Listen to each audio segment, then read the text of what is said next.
The United States has been a frequent destination for refugees who are fleeing persecution or war around the world. And while the United States has accepted 3 million refugees since 1980, the policy is more restrictive than many Americans imagine. Refugees who come to the United States today receive only about 8 months of support from partner agencies with the U.S. government, and the total number of refugees that's received each year is about 70 or 80,000, which is a drop in the bucket compared to the 20 million refugees around the world today that are looking for a safer environment in which they can settle. The two executive orders that have come out of the Trump administration definitely highlight concerns over refugees, and those concerns are shared by refugee advocates as well as opponents to immigration. Many people were heartened to see the protests at airports in favor of refugees, and many of Trump's supporters have come out and been very supportive of the executive actions. A Pew Research Center poll a few weeks ago indicated that 76% of white evangelicals and 81% of those who identify as Republicans favor Trump's restrictions on refugees.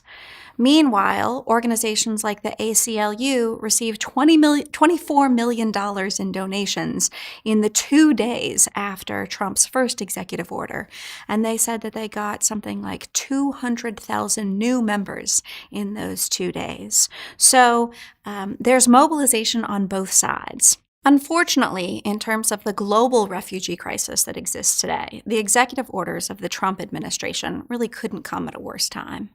There are 65 million people that are estimated to be displaced because of civil conflict around the world. Those figures come from the United Nations High Commissioner on Refugees. Of those displaced people, about 21 million have crossed an international border seeking protection outside of their home country. What do we do with those 20 million people? We've seen news reports of boat people trying to cross the Mediterranean. We know of difficult negotiations between the European Union and Turkey. In general, countries around the world are struggling to deal with these refugee flows. And the burden of refugees falls disproportionately on those countries that are least capable of absorbing high numbers of migrants. So the United States, because of its wealth and the many opportunities available here, could take more of a burden on and accept more refugees. It is unlikely that the United States will be doing so over the next 4 years.